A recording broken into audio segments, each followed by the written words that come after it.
Allez, on y va pour le chapitre résolution d'inéquation. Alors, exercice 1, une histoire de spectacle. Une comédie musicale se joue à l'Olympia pendant 7 jours. Le trésorier a calculé les coûts fixes par jour, comprenant la location de la salle, les salaires des comédiens, l'entretien des costumes et du décor, etc. etc. Donc en fait, celui qui dirige la pièce de théâtre, il va devoir débourser 23 275 € tous les jours pour effectuer une représentation. Alors évidemment, pour combler l'argent qu'il aura investi ici, il va falloir qu'il récupère cet argent-là dans la vente des billets. Donc il faut que sa pièce attire un minimum de spectateurs, sinon sa pièce elle n'est pas viable. Alors le prix d'une place pour y assister est fixé à 25 €. Le bénéfice journalier correspond à la recette, c'est-à-dire le prix des billets, la vente des billets, à laquelle on enlève les coûts fixes.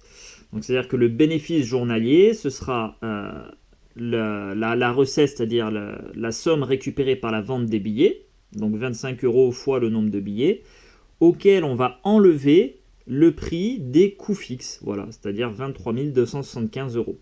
Alors, si la recette, si la vente des billets n'est pas suffisamment élevée, comme on a dit, tu vas obtenir un bénéfice qui sera négatif, parce que tu auras dépensé plus d'argent que tu n'en auras récupéré dans la vente des billets.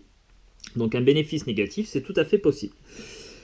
Premièrement, lors de la première représentation, on a dénombré 754 spectateurs. Alors, quel a été le bénéfice réalisé ? Donc, notre bénéfice qu'on va noter B, là on veut le calculer pour 754 spectateurs, eh bien on a dit c'est la recette, c'est-à-dire l'argent qu'on a récupéré dans la vente des billets, à savoir 25 € multiplié par les 754 spectateurs. Donc 754 billets vendus multipliés par 25 €. Et à cette somme récupérée, on enlève la somme qu'on a dépensée pour pouvoir faire la représentation. Donc moins les 23 275 €. Voilà. Allez, on fait une passe à la calculatrice. Donc 754 multiplié par 25. Et ensuite, on enlève les coûts fixes, 23 275. Et tu vois, ici, on a un bénéfice négatif qui est de moins 4 425 €. Donc là, clairement, c'est pas du tout une bonne journée pour toute la troupe de théâtre. Puisqu'ils ont perdu 4 425 €. Voilà. En fait, ils ont dépensé 4 425 € de plus dans les coûts fixes et qu'ils n'ont récupéré d'argent dans la vente des billets. Donc, si tu fais ta pièce de théâtre juste pour 754 spectateurs, ta pièce, elle n'est pas viable. Deuxièmement, lors de mais en même temps, effectivement, il faut prendre ça en compte, c'était la première représentation. Donc, tu vois, ça n'a peut-être pas attiré encore trop de monde. Les gens ne savent pas trop si la pièce est bien ou pas. Donc, pour le coup, là, ils ont perdu un peu d'argent, mais peut-être qu'ils vont le récupérer à la fin parce que il va y avoir du bouche à oreille. Il y a peut-être certaines personnes qui auront apprécié la pièce de théâtre, qui vont le dire à des amis, et du coup, ces amis viendront par la suite. Voilà. Donc, on va laisser quand même un peu de temps. Lors de la seconde représentation, tu vois, on a récupéré plus de spectateurs ici. On a dénombré 872 spectateurs. Donc ça, c'est plutôt positif pour la troupe de théâtre. Quel a été le bénéfice réalisé ? Alors, le bénéfice pour 872 spectateurs va être égal à 872 fois 25 € moins les coûts fixes, encore une fois, 23 275 €.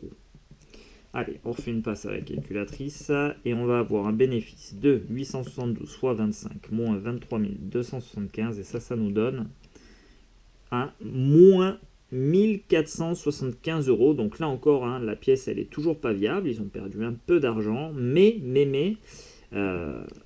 c'est que le deuxième jour, et tu vois déjà là en l'espace de une journée finalement, ils ont récupéré bien plus de spectateurs. Voilà, on se rapproche là donc d'un bénéfice nul.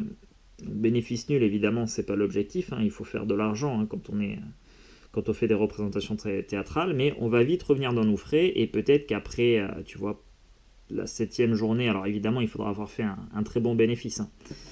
Voilà. Donc on va continuer de voir comment ça évolue. Alors, troisièmement, si X, parce qu'il faut tenir compte que tu vois, la comédie musicale, elle se joue que pendant 7 jours. Donc là, il va falloir vite obtenir un bénéfice positif.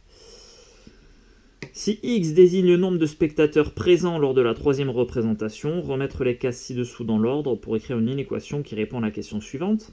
Combien de billets doivent avoir été vendus pour obtenir un bénéfice positif le troisième jour? Voilà, donc nous on a ces petites plaques là à remettre dans l'ordre pour essayer d'obtenir un bénéfice positif. Bon.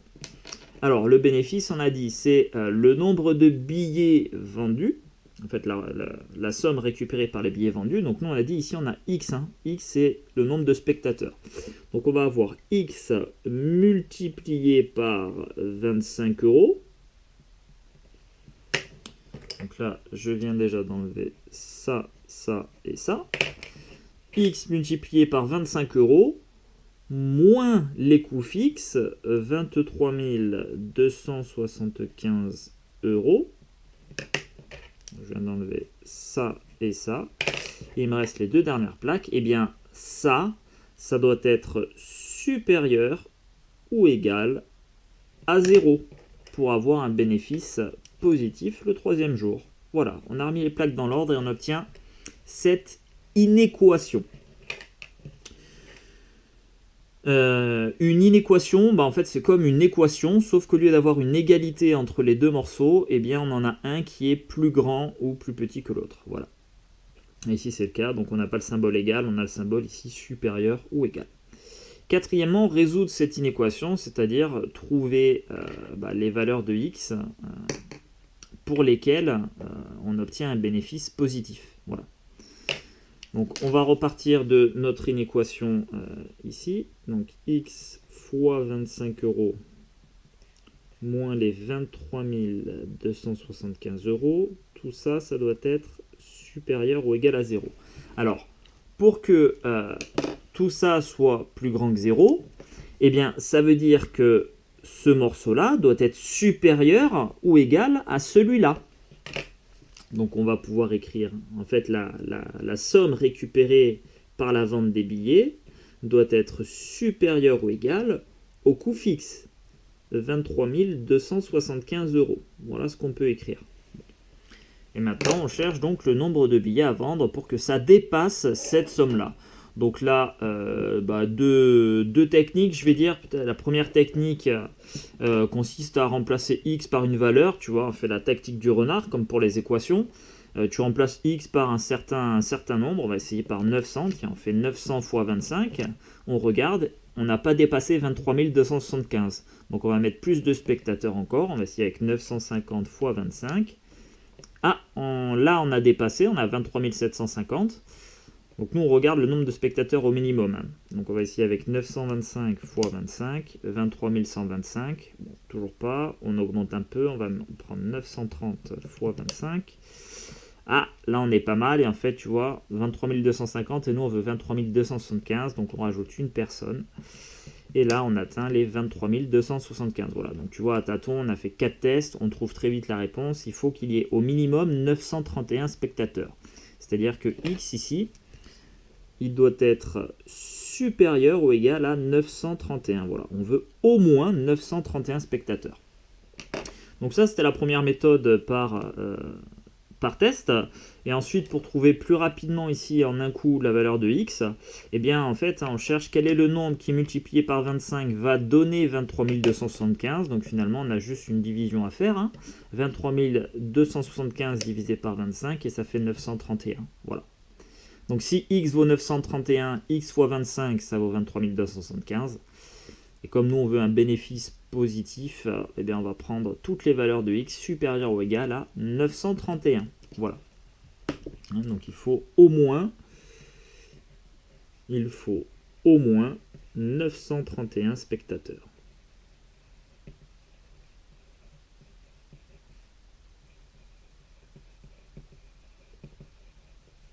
Donc au moins, ça veut dire qu'on peut en avoir plus. Mais au minimum, on doit en avoir 931.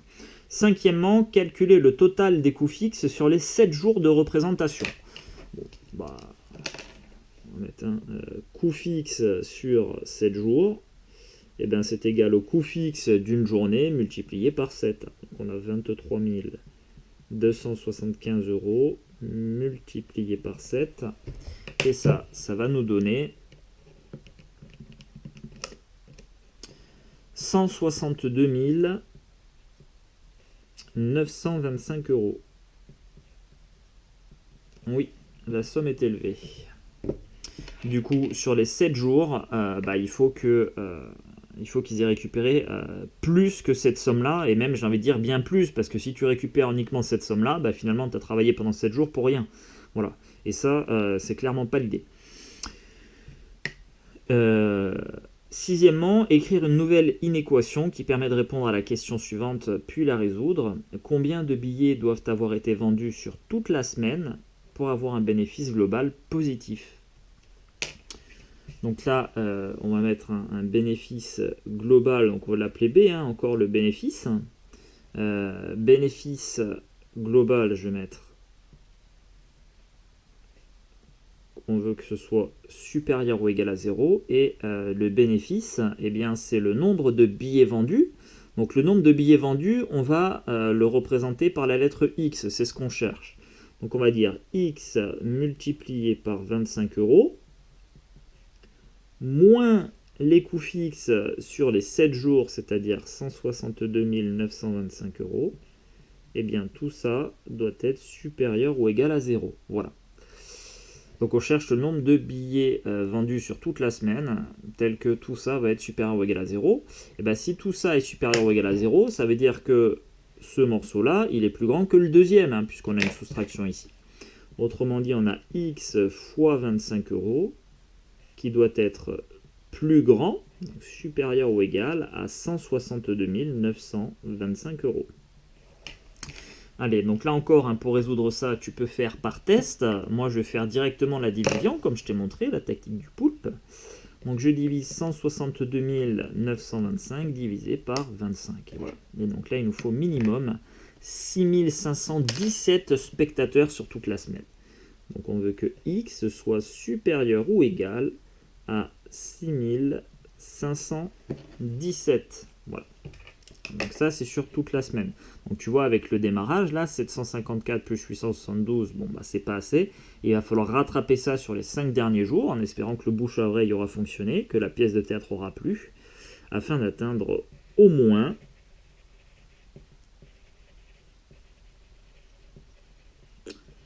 6517 spectateurs sur la semaine. Voilà. Voilà, alors cet exercice donc introduit la définition juste en dessous, ce qu'on appelle une inéquation. Eh bien, une inéquation, c'est une inégalité permettant de comparer deux expressions numériques composées d'un ou plusieurs nombres inconnus représentés par des lettres. Alors, si je te la refais autrement, une inéquation, c'est comme une équation, sauf qu'au lieu d'avoir le symbole égal, eh bien, on aura un symbole supérieur ou égal, inférieur ou égal, strictement supérieur ou strictement inférieur. Voilà, là je t'ai mis les 4 exemples types d'inéquations. Ici, on a une inéquation d'inconnu x, parce qu'on cherche la valeur de x qu'on ne connaît pas et qui est représentée par la lettre. Et on a donc deux expressions numériques qui sont comparées à l'aide d'un symbole ici inférieur ou égal. Deuxième inéquation, cette fois on a le symbole strictement supérieur, 93 est strictement plus grand que 45 moins 3a. Et ici, l'inconnu, c'est la lettre A. Voilà. Ensuite, on a une inéquation ici dont l'inconnu est y, qui se trouve dans les deux membres de l'inégalité. Et enfin, en quatrième cas, ici, on a une inéquation à deux inconnus. Voilà, premier inconnu qui est A et la deuxième inconnue qui est B.